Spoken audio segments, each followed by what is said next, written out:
welcome and thank you for joining us in this talk show. It is about COVID-19 era, far from over. Myself, Vaibhav Desai, on behalf of Ashley International College, I am fortunate to welcome one of the most and prominent pulmonologist, intensivist, and sleep medicine specialist, Dr. Samir Gami.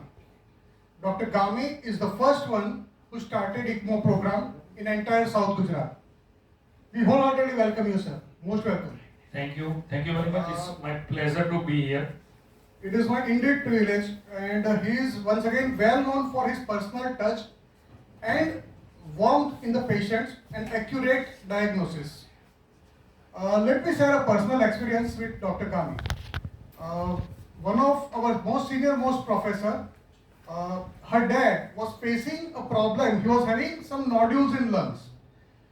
In his own hometown, the patient was diagnosed with various kind of disease, like including cancers, like severe kind of diagnoses were made, and patient was not having any relief from the pain and the things. So what we have done is we have inquired with various doctors in Surat city, and we inquired for best pulmonologist in Surat. So we got the common consensus among all the doctors, including my own sister, Dr. Kruti Shah. All the doctors had recommended Dr. Samir Gami, that he is the person who can treat this particular patient. So what we have done, we brought the patient by flight to Surat. Within hours, we met Dr. Samir Gami, and Dr. Gami has examined the patient, he has gone through all the reports, and he was ready with all the necessary measures and examinations, and he diagnosed one of the rarest of the rare disease called myasthenia gravis. And today we are fortunate that the patient is living healthy and happy life in his own hometown. We are personally indebted for this accurate diagnosis, sir. Now we are not wasting much of the time. We are starting away with the talk show. And let me make one thing very clear. We are not an audio video recording studio. We are an academic institution. So we might be having some technical glitches during the talk show. So inconvenience is regretted in advance. And please focus on the questions and the answers and the knowledge imparted by Dr. Gami, right? So we'll have to have some takeaways from this particular talk show. And the language we'll be using is a mixed language between Gujarati and Hindi, so that the maximum audience can be benefited. So can you start, sir? Yes, please. Yeah. So starting with the thing, as we all are aware, COVID is a virus, and some of the viruses we are aware of. ઘણા બધા viruses એવા છે કે જેની સાથે આપણી જાણકારી છે. થોડા વાયરસ છે sir, bird flu, swine flu. એક એવો એક્સપિરિયન્સ છે કે બર્ડ ફ્લુ અને સ્વાઇન ફ્લુ આવ્યા હતા ત્યારે એકદમ આપણને ટેન્શન હતું અને બહુ ડેડલી વાયરસ કહેવાતા હતા. જેમ જેમ સમય ગયો એમ એમ એ વાયરસ થોડા માઇલ્ડ પડતા ગયા. આજે એવું આવી ગયું કે બર્ડ ફ્લૂનો પાછો એક વેવ આવી ગયો અને ક્યારે જતો રહ્યો ખબર નહીં પડી, કોઈ કેઝ્યુઆલિટી નહીં, કશું નહીં. તો કોવિડ એક કેવો વાયરસ છે કે જે સેકન્ડ જનરેશન થર્ડ જનરેશનમાં ઇક્વલી ડેડલી રહે છે અને સ્ટ્રોંગ રહે છે? સો પ્લીઝ થોડું ગાઈડ કરશો સર? કોવિડ એટલે basically corona virus was an old family since 1957 થી, પણ જે ડિસેમ્બર 2019 થી જે the new virus came, it is called novel corona, NCOV. તો એ novel corona is a mutation of Covid corona virus, probably from bat, એટલે કે ચામાચીડિયામાંથી આવ્યું એવું લાગે છે. But this virus is having one advantage is it can infect very large number and very fast. એટલે કે બહુ જ બધા લોકોને અને બહુ જ ઝડપી રીતે સ્પ્રેડ કરે છે. એટલે શું થાય છે કે વર્લ્ડમાં વુહાનમાંથી શરૂ થઈ અને વર્લ્ડમાં ફેલાતા એને 3 થી 4 મહિના થયા. 3 થી 4 મહિનામાં બધે ફેલાણો. અને માઇનર મ્યુટેશન્સ શરૂ થયા, મેજર મ્યુટેશન્સ પણ 2-3 શરૂ થયા. કદાચ કોઈ પણ આની પહેલાનો જે પેન્ડેમિક કહેવાય કે વિશ્વના 2/3 થી વધારે દેશો ઇન્વોલ્વ થાય ત્યારે પેન્ડેમિક કહેવાય. તો આની પહેલાનો પેન્ડેમિક 100 વર્ષ પહેલા હતો, સ્પેનિશ ફ્લૂ. હવે સ્પેનિશ ફ્લૂ વખતે આપણા વિશ્વની પોપ્યુલેશન પણ ઓછી હતી, transportation was not like that. 2020માં જે છે 1920માં ના હતું. ત્યારનો પેન્ડેમિક 1 થી 1.5 વર્ષ ચાલેલો. એટલે આ પેન્ડેમિક આટલા સ્પીડી ટ્રાન્સપોર્ટેશનમાં, આટલી વધારે પોપ્યુલેશનમાં કદાચ વધારે ચાલે, પણ એની વાયરસ હેઝ ટુ ગો. એટલે આ વાયરસને પણ જવું તો પડશે જ. કદાચ 4, 6, 8 મહિના લેટ જશે પણ જશે તો ખરો જ. ઓકે સર, એક થોડો કોન્ટ્રોવર્સિયલ ક્વેશ્ચન, તમે વુહાનનું નામ લીધું એટલે થોડું યાદ આવ્યું. આર ધેર એની ચાન્સીસ કે આ ફેક્ટરી જનરેટેડ વાયરસ છે? There are many controversies, there are many theories also. One or two theories you can think of કે ભાઈ China is not getting numbers. એટલે કે all over the world numbers are crossing 16 crore, 16 crore. Okay okay ચાઇનાના cases 1 lakh 2 લાખથી વધ્યા નથી. Okay એટલે it is ડિબેટેબલ, પણ અત્યારની કન્ડિશનમાં WHO has given a clean sheet. It is not a man-made virus. So we are not very sure. Okay okay got it. Sir, એક બીજા વાયરસ છે, આમ જો તો આપણી શરદી કે સળેખમ જે કહીએ કે એઇડ્સ કહીએ, એ પણ એક વાયરસ છે. તો એક એવું કહેવાતું ફર્સ્ટ વેવ જ્યારે સ્ટાર્ટ થયો કે કોઈ પણ વાયરસની વેક્સિનેશન શોધવી અને એ કરવું એ બહુ ટાઈમ કન્ઝ્યુમિંગ જોબ છે. તો સરપ્રાઇઝિંગલી કોવિડની વેક્સિન્સ એક નહીં પણ ઘણી બધી વેક્સિન્સ આવી ગઈ, બહુ શોર્ટ સ્પાનમાં આવી. તો એની ઇફેક્ટિવનેસ ખરેખર હશે જે ક્લેમ કરવામાં આવે છે? કોવિડ વાયરસ જ્યારે ડિસેમ્બર 2019 થી આવ્યો પછી એનું જેનેટિક સિક્વન્સિંગ ફેબ્રુઆરી માર્ચમાં આવી ગયું. એટલે they have started reverse genetic sequencing ની વેક્સિન બનાવવા માટે. બીજા બધા ડિસીઝમાં there are norms all over the world કે તમારી વાયરસની વેક્સિન આટલા લોકોમાં ટેસ્ટેડ હોવી જોઈએ, આટલા ટાઈમ ડ્યુરેશન માટે ટેસ્ટેડ હોવી જોઈએ. ઓકે એ સમયગાળો 4 થી 6 વર્ષનો હોય છે, અપ ટુ 10 years પણ હોય છે. પણ કોવિડને લીધે ઘણા બધા નિયમો WHO દ્વારા, CDC એટલે કે સેન્ટર ફોર ડિસીઝ કંટ્રોલ, આ બધા દ્વારા they have relaxation in the disease, all the regulations. એટલે કે તમારો ટાઈમ પીરિયડ છે સ્ટડીનો એ ઘટાડવામાં આવ્યો, નંબર્સ ઓફ પોપ્યુલેશન તમે ટેસ્ટ કરો છો એ ઘટાડવામાં આવી, ઓકે જેને કારણે તમને રસી જલ્દી મળે. હા એટલે બનાવ એવું બની શકે કે એરર ઓફ માર્જિનને કારણે રસીની ઇફેક્ટિવનેસ થોડી ઓછી હોય, પણ એ જલ્દી થવાનું કારણ એ છે કે વર્લ્ડ આખું જ્યારે, because we don't have medicine. Okay. Main કારણ છે કે કોવિડની મેડિસિન નથી. તમે જેમ કીધું બર્ડ ફ્લૂ, સ્વાઇન ફ્લૂ એની મેડિસિન છે, પણ Covid we don't have any medicine. એટલે we have only option is left is vaccine, કે બચાવ એ જ ઉપાય. અને બચાવ માટે વેક્સિન, તો એ વેક્સિનને જલ્દીને જલ્દી મંજૂરી મળે એના માટે ઘણા બધા નિયમો રિલેક્સેશન કરવામાં આવ્યા, જેથી આપણને વેક્સિન 4 થી 6 વર્ષની બદલે 1 વર્ષમાં મળી. Okay noted sir. સર, આપણે દવાની વાત કરીએ, હવે અત્યારે એવું કહેવાય છે કે ઘણી એક બહુ નવા ન્યૂઝ છે કે મિથિલિન બ્લુ છે ઓર ક્લેવિરા એક એન્ટીવાયરસ ડ્રગ છે. પછી એક વાત આવે છે કે nasal spray is being invented. આ બધા જે ટ્રીટમેન્ટ્સ છે એ કેટલી ઇફેક્ટિવ રહેશે? અને એવો ક્લેમ કરવામાં આવે છે મીડિયામાં કે એનાથી આનો ખાત્મો થઈ જશે.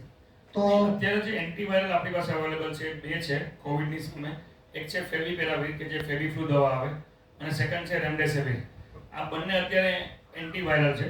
બાકીની જે દવાના નામ લઈ છે આપણે, મિથિલિન બ્લુ, એ વાયરસ પર અસર નથી કરતી, પણ વાયરસને કારણે શરીરમાં કોમ્પ્લિકેશન થાય, કેપિલરી લીકેજ એટલે નાની નાની ઝીણી બ્લડ વેસલ્સમાંથી લીક થાય, એ બધાને અટકાવે છે. એટલે એન્ટીવાયરલ કોઈ ડ્રગ નથી. એન્ટીવાયરલ બે જ ડ્રગ છે, ફેવિપિરાવિર એટલે કે ફેવિફ્લુ, અને સેકન્ડ રેમડેસિવિર એટલે કે આપણે જે ઇન્જેક્શન ફોર્મમાં આવે છે. ઓકે સર, એક થોડો ક્યુરિયોસિટી વાળો ક્વેશ્ચન છે કે સર, આપણી વેક્સિન જે છે એની ઇફેક્ટિવનેસ 12 થી 14 મહિના કેવું કંઈક કહેવાય છે, આપણી કોવેક્સિન કે કોવિશિલ્ડ ઓર એનીથિંગ, કે એક પર્ટિક્યુલર ટાઈમ પીરિયડ માટે આપણને શિલ્ડ આપે છે, પ્રોટેક્શન આપે છે. તો આમ નંબર વાઇઝ જોઈએ તો દરેક વેક્સિનના જે આપણી મોસ્ટ પોપ્યુલર છે એના 2 ડોઝ લેવાના. We are country of 135 crores.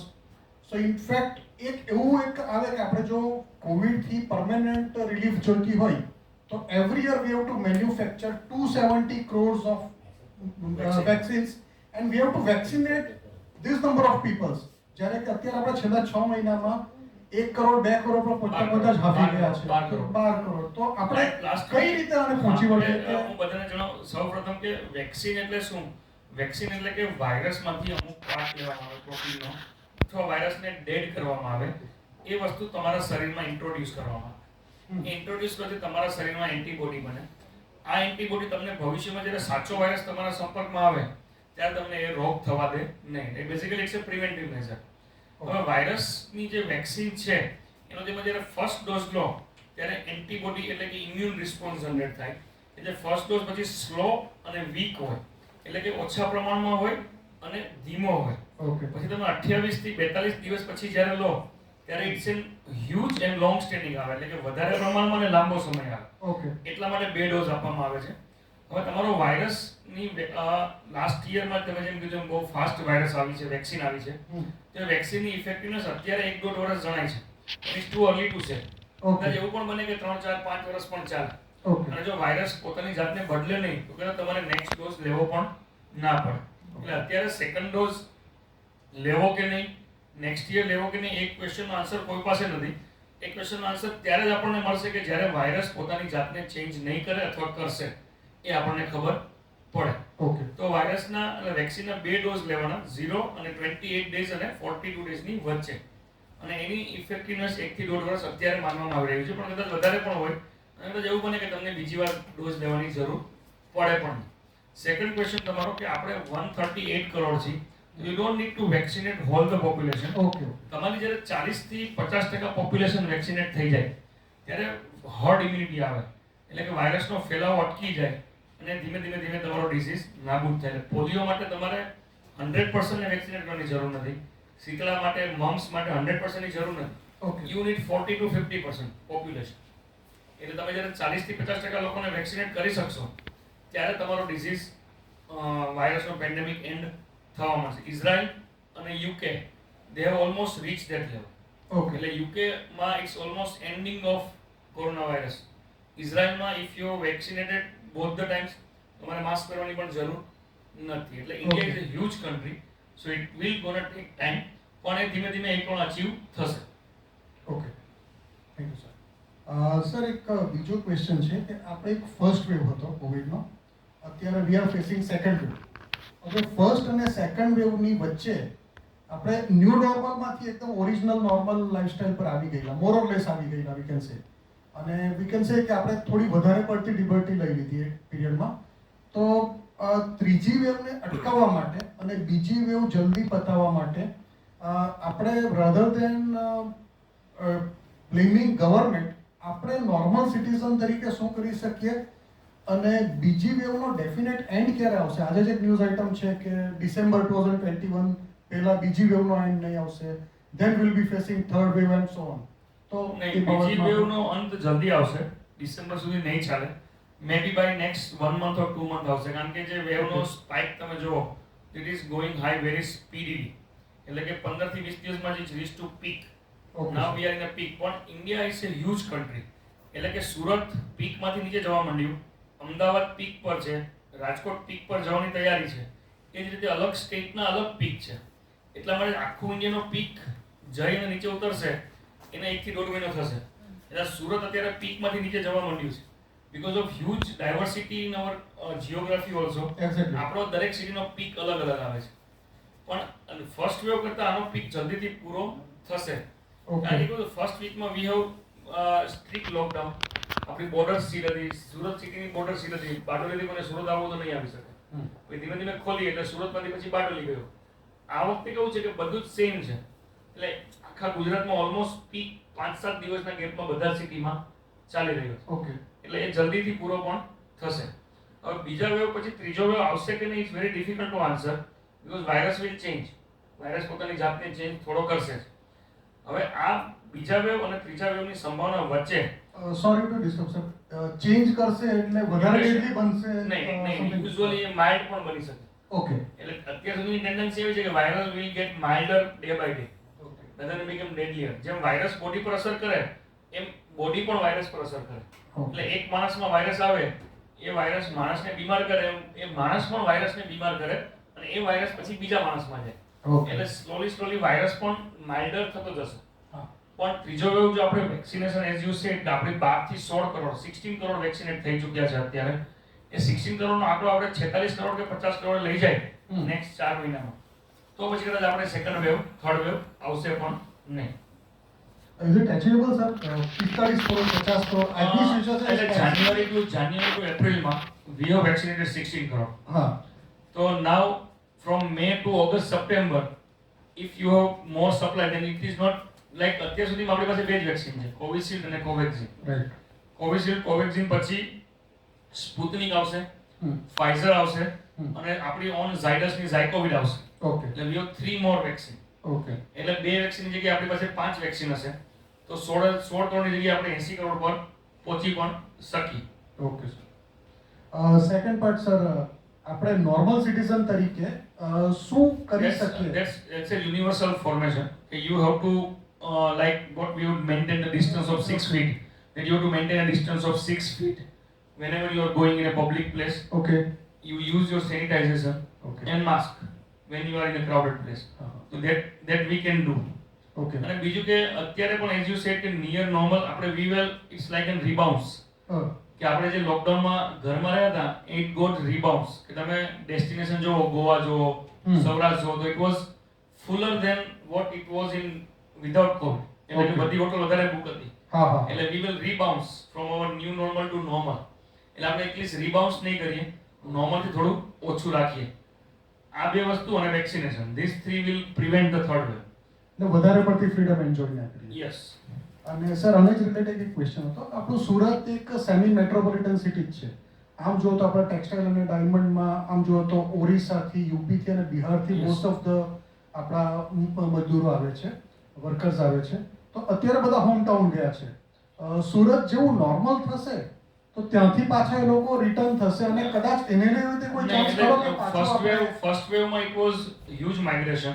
હાજી. Around 9 to 12 lakh population, but in this second wave migration is less than 2 lakhs. તો ફર્સ્ટ વેવ માં જે વર્કરો પાછા આવ્યા એટલા વર્કરો સેકન્ડ વેવ માં બહાર ગયા જ નથી, એટલે એટલી બધો વાંધો નહીં આવે જે ફર્સ્ટ વેવ માં વાંધો આવે. ઓકે. એટલે the migration is around 2 lakhs or less, not more than 2 lakhs in this wave. Okay. Sir first વેવમાં એવું કહેવાતું હતું કે કોવિડ છે it is more harmful or dangerous for senior citizens, 60 plus જે આપણા સિટીઝન્સ છે, ઇન્ડિયન્સ છે, એના માટે વધારે ડેડલી છે. સેકન્ડ વેવ જે છે એ યુવાનોને વધારે પડતો હાર્મફુલ છે. એન્ડ બીઇંગ અ કોલેજ, અમારી પાસે નિયરલી 4000 યંગ સ્ટુડન્ટ્સ છે. તો આવું કેમ અને એ લોકો શું કરી શકે rather It's very good immunity question. વધારવા માટે? It's not about immunity. It's very good question.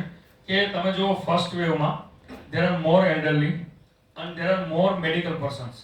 અમારી 3 હોસ્પિટલનો સ્ટાફ 1000 છે. તો ફર્સ્ટ વેવમાં we have huge casualty. ઘણા બધા ડોક્ટર્સ પોઝિટિવ આવ્યા, નર્સિંગ સ્ટાફ બધા પોઝિટિવ આવ્યા. Now from January 16th vaccination has started in India. So it was first started with frontline workers, એટલે ડોક્ટર્સ અને નર્સિંગ સ્ટાફ માટે. Then ફેબ્રુઆરીમાં they have started for SMC એટલે કે municipality worker માટે, policeman માટે એટલે કે frontline second row frontline worker માટે. Okay. And they have from 1st March they have started for elderly people above 45.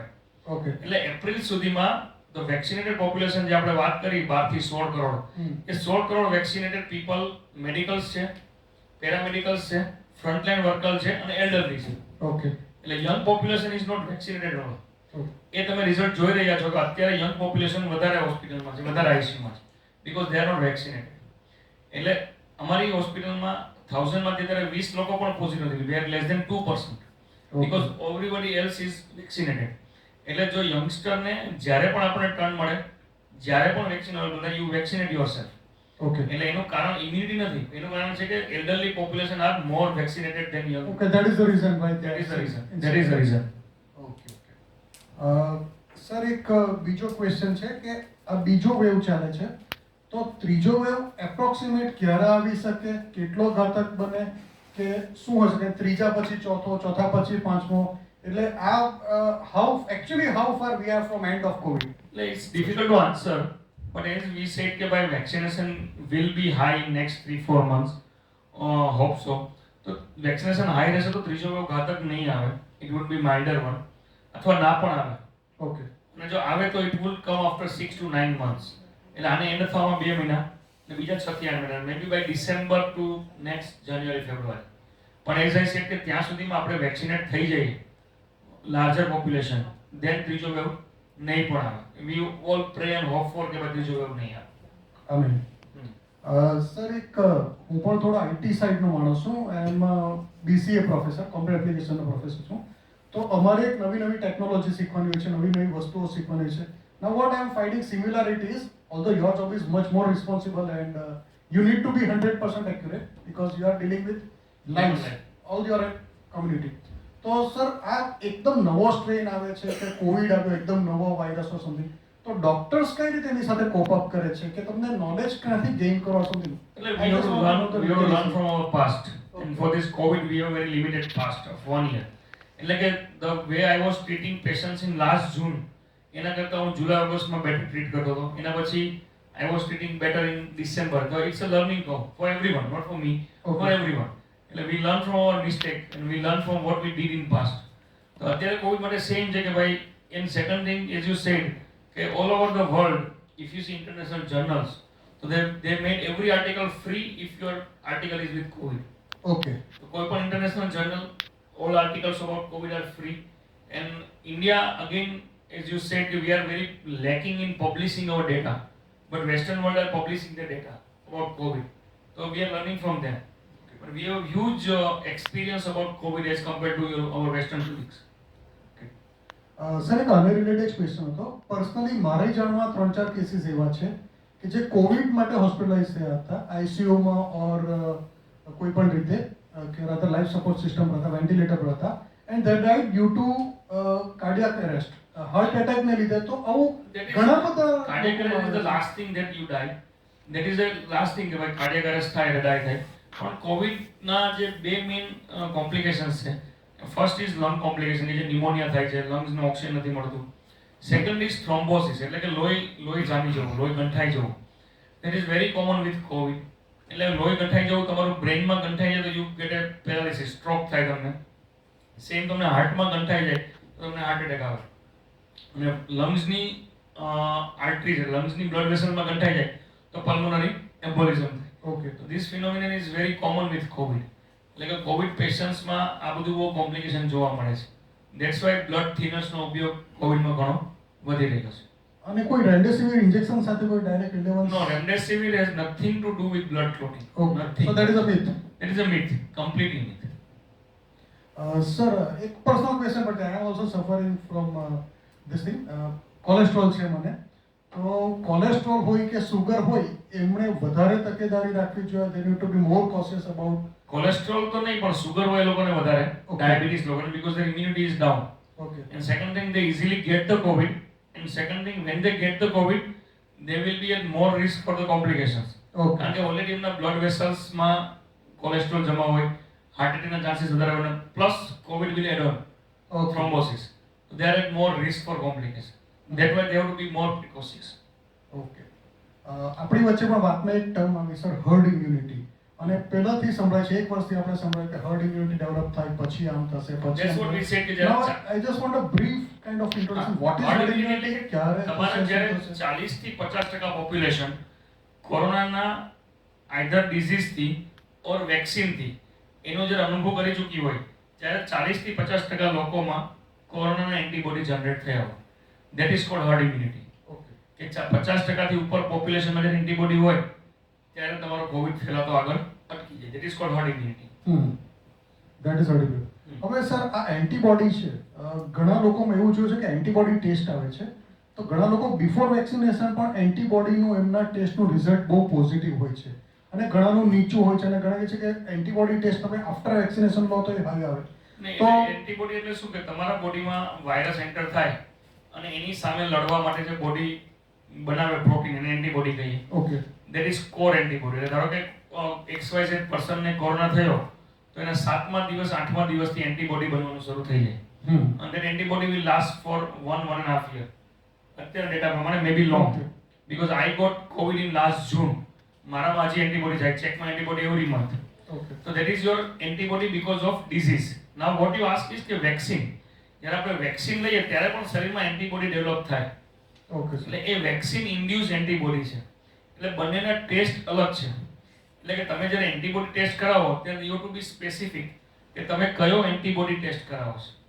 Spike protein antibody એટલે કે S protein antibody, that is antibody generated because of vaccine. એટલે ધારો કે is very simple way કે કોઈ માણસને Covid થયો નથી એક બી વખત, એને વેક્સિન લીધી તો એના શરીરમાં જે એન્ટીબોડી ડેવલપ થશે એને S પ્રોટીન એન્ટીબોડી કહેવાય, એટલે કે spike protein antibody, spike protein. કોઈ માણસને કોવિડ થયો છે તો એના શરીરમાં જે એન્ટીબોડી ડેવલપ થશે એને કોર પ્રોટીન એન્ટીબોડી કહેવાય, C પ્રોટીન એન્ટીબોડી. હવે એવો માણસ જ્યારે વેક્સિન લે તો એના શરીરમાં બંને એન્ટીબોડી હોય, ડિઝીઝને કારણે એન્ટીબોડી બી છે અને વેક્સિનના કારણે બી છે. એટલે તમે વેક્સિન લીધા પહેલા કે પછી જ્યારે રિપોર્ટ કરાવો તો યુ ટુ બી સ્પેસિફિક કે તમે ડિઝીઝ થયો એ એન્ટીબોડી ટેસ્ટ કરાવો છો કે તમે વેક્સિન લીધી એ એન્ટીબોડી ટેસ્ટ કરાવો, એટલે you to see differently. Okay. એક મારા જ યંગ કલીગ છે, એમણે તે એન્ટીબોડી ટેસ્ટ કર્યો. I am not exactly aware of which antibody test, પણ એન્ટીબોડી ટેસ્ટનું રિઝલ્ટ બહુ સારું હતું. એટલે he was under the impression કે મારે વેક્સિનેશનની જરૂર નથી. Is it true? નહીં, વેક્સિનેશનની જરૂર નથી એવું ના કહી શકે. એન્ટીબોડી લેવલ છે મતલબ કે એના બોડીમાં એન્ટીબોડી છે. Before vaccination. યસ, એને કોવિડ થઈ ચૂક્યો છે પાસ્ટમાં. ઓકે. એટલે જો એ માણસ વેક્સિન લે તો શું થાય? બૂસ્ટ થાય, એના એન્ટીબોડી લેવલ બૂસ્ટ થાય. એટલે બેનિફિટ ઓનલી. એટલે it's add on. It's Okay. Add on. ધારો કે તમને કોવિડ થયો છે, what some government is thinking કે જે લોકોને આપણી પાસે વેક્સિન ઓછી છે, તો જે લોકોને કોવિડ નથી થયો એવા લોકોને વેક્સિન જલ્દી આપીએ. ઓકે. rather than જે લોકોને વેક્સિન કોવિડ થઈ ગયો છે, એટલે એ લોકોમાં એન્ટીબોડી છે જ, તો people are already having antibody, so you vaccinate people those who don't have antibody. It's a very simple logic કે તમારામાં એન્ટીબોડી છે મતલબ તમને કોવિડ થઈ ચૂક્યો છે. if you take a vaccine then it will add on to your antibody, એ વધારો કરશે. ઓકે. સર, એક વચ્ચે સંભળાય છે કે આ યુકે સ્ટ્રેન, આફ્રિકન સ્ટ્રેન અને લેટેસ્ટ એપી સ્ટ્રેન કે જે આમ, સર આ સ્ટ્રેન શું છે અને એ કઈ રીતે આ બધા ચેન્જ થતા રહે છે વાયરસ પોતાનો? સ્ટ્રેન મીન્સ કે વાયરસનો પ્રકાર.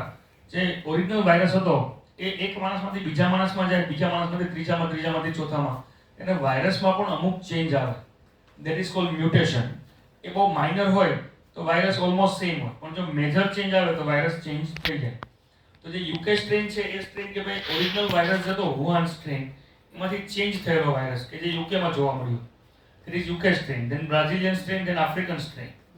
સેમ ઇન્ડિયામાં ડબલ મ્યુટેશન જોવા મળ્યું કે યુકે સ્ટ્રેનમાં એક મ્યુટેશન આવ્યું ને એમાં પણ મ્યુટેશન થયું. તો this a different variant kind of mutation. એટલે જે અમુક મોટા ભાગની વેક્સિન છે એ બધા જ મ્યુટેશનને કવર કરે, પણ ધારો કે વાયરસ એકદમ ચેન્જ થઈ ગયો તો પછી એ વાયરસ એ વેક્સિનથી કવર થવાનો નથી. You need a different kind of antibody. એટલે મ્યુટેશન થાય વાયરસ પોતાનું સ્વરૂપ ચેન્જ કરે એને આપણે સ્ટ્રેન કહીએ. ઓકે. સર, એક અમારા એક સ્ટુડન્ટના જ મધરનો એક ક્વેશ્ચન છે. She is female and she is 45 and it is related to your area only. She has written that I am not exactly convenient about the technical terminology. She is facing with pulmonary hypertension because of respiratory swelling. So એનાથી vaccination લેવાય કે નહીં? I am not exactly aware of the terminology. Okay, હું simple લેંગ્વેજમાં કહી દઉં. You forget about this કે આપણે જસ્ટ એટલું ધ્યાન રાખીએ કે વેક્સિન કયા લોકોમાંથી ના લેવાય. એ સિવાયના બધા જ લોકોથી વેક્સિન લેવાય. જે લોકોને ભૂતકાળમાં પાસ્ટમાં વેક્સિન લીધા પછી રિએક્શન આવ્યું હોય અને આઈસીયુમાં દાખલ થવાની જરૂર પડી હોય, એટલે કે એનાફાઇલેટિક રિએક્શન આવ્યું હોય વેક્સિનને કારણે, નોટ બીકોઝ ઓફ ડ્રગ કે નોટ બીકોઝ ઓફ, ઘણા લોકોને ધૂળની એલર્જી છે, ઘણા લોકોને સલ્ફાની એલર્જી છે, તો એ બધી વસ્તુ નહીં, પણ વેક્સિન પાસ્ટમાં લીધી હોય અને કોઈ રિએક્શન આવ્યું હોય એવા જ લોકોથી વેક્સિન નહીં લઈ શકે. બાકીના કોઈ પણ લોકોથી વેક્સિન લઈ શકાય if they are above 18 years. એટલે વેક્સિન લેવા માટે કોઈ એલર્જી, કોઈ disease, there is no contraindication. જે લોકોને પાસ્ટમાં વેક્સિનથી પ્રોબ્લેમ થયો હોય એવા જ લોકો વેક્સિન ના લઈ શકે, બાકી બધા જ લઈ શકે. Okay, sir. And sir, one final question, a $1 million question. We can say this is for Surat or Gujarat and then for India. આગળ તમે આનું ભવિષ્ય, કોવિડનું ભવિષ્ય, દેશનું ભવિષ્ય, કોવિડનો એન્ડ, એના વિશે થોડું ડિટેલમાં અમને કહો કે તમે શું ફોરકાસ્ટ કરો છો? Rather, it is not exactly forecast. What you It's think absolutely of forecast. It's absolutely forecast because nobody knows. Even in January, February, the cases were so low that we have taken one lecture. The topic of lecture was, the heading of lecture was end of beginning or beginning of end. Okay. So it was at that era I was I was on the other side of debate that it's a beginning of the end. Okay, now it's ending, but I was wrong in January. It was basically end of a beginning. So, Okay. so we never know. But as everybody says, nothing lasts forever. Nothing lasts forever. So does the corona. It has to go. It might get some time, or it might get very mild, and it will be very few cases in your community. But this pandemic has to end, and it will end, definitely.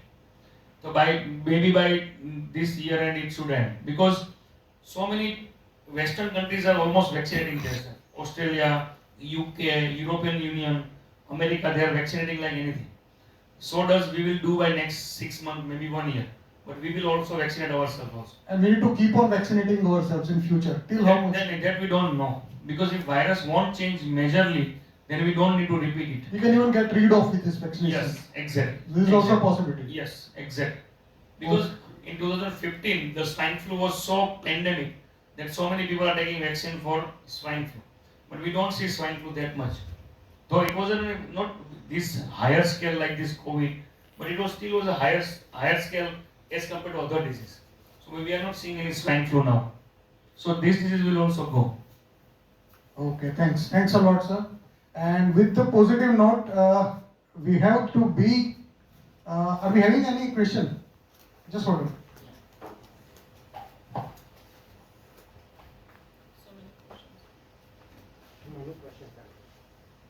Okay, there are a couple of questions we have received Yes. during the talk show. What precautions should be taken by child? As rightly asked, in wave 1, we were not having this much of pediatric population. Okay. Pediatric population માં COVID હતો જ નહીં, but this wave we have more and more pediatric. So they are very mild case. હજી સુધી કોઈ serious case એટલા બધા જોવા નથી મળ્યા. But થોડું ઇન્ટરપ્ટ કરું સર, આ ક્વેશ્ચન એટલા માટે પણ ઇમ્પોર્ટન્ટ છે કે એવું કહેવાય છે કે થર્ડ વેવમાં બાળકો માટે વધારે no, as I said, Is it a myth no, or- but because the America has started vaccinating about 12 years from last week. So now they have vaccines for pediatrics also. તો બાળકો માટે vaccine આવશે, પછી બાળકોમાં પણ એટલો બધો વધારે જોવા નહીં મળે થર્ડ વેવમાં કદાચ. પણ as we said કે it is very difficult to control a small child. Sanitization, mask, hand wash is very difficult, but you have to teach them. This is a new normal. Mask, sanitization, this is very important. Very important. Okay. The other question is how much safe we are after the first dose? No, you're not very safe. Is the after- safety increased no, or not? No, not much, not much. 28 days of second dose, then you are highest safe. Okay. So almost 2 months after the first dose. And up to 12 months or 15 Yeah, months? 12 months, 15 months. That we don't know right now. But Okay, okay. up to 12 months, Time yeah, will prove you that. can- Yes. You already answered it. How long will it take to build immunity after vaccine? You already told that after second dose it is 28 days. Is there any side effects of the vaccine? Vaccine has mild side effect, like you will get fever by max 48 hours, not after 48 hours. Headache, body ache, sometimes itching. That is a mild side effect. Till date, we have not received a confirmed vaccine-induced death or any serious side effect. So it's relatively safe vaccine. Okay, one repetitive question which you might have faced frequently, but let me take this liberty to ask once again. Is there any difference of days between first dose and second? What are the ideal duration between first and second dose? Initially, government has planned 28 days, but now they are saying in between 28 to 42. The later is better. That means if you're Okay. taking it 38, 39 or 40th day, it will help more if you're taking it 28th day. Like 5 માંથી 6 અઠવાડિયે લેવું, that is the best. That is the best. Okay, and right now we are facing scarcity of vaccination, right? So if I don't get any chance to get vaccinated for the second dose, and my 45 days for over here, so Then you till take what it- point of time I can Yeah, take you can second take it dose? 56, 60th days also. 2 Okay. weeks. Huh. Okay, so it is still on. Still on. Yeah, it will be considered your second dose only. Within 3 months, 4 months, it will be considered as your second dose only. Okay. And is there any difference between the duration between Covaxin and Covishield? No, both are almost. Duration is same. So it is 28 days to 45 days, whatever yes, you are saying. absolutely. Right, sir? So I think that's it. And with this, we are concluding. And let me take this opportunity to once again thank Dr. Samir Gami, who spared his valuable time. He was heading COVID task force in Surat. Let me take this opportunity once again to thank Paras Education Trust and STJS International College Management. I would like to personally thank Dr. Aditi Bhatt, in-charge principal of STJ International College. Thanks a lot to my technical team. Thanks a lot all the viewers, and I hope you are benefited from this particular talk show. And we promise to keep on continuing with many more talk shows like this. Thank you. I Good would like night. to thank Please, STJ sir. International and all the technical team, those who spend time right now. Thank you very much. Thank you. and happy weekend. Good night. Goodbye.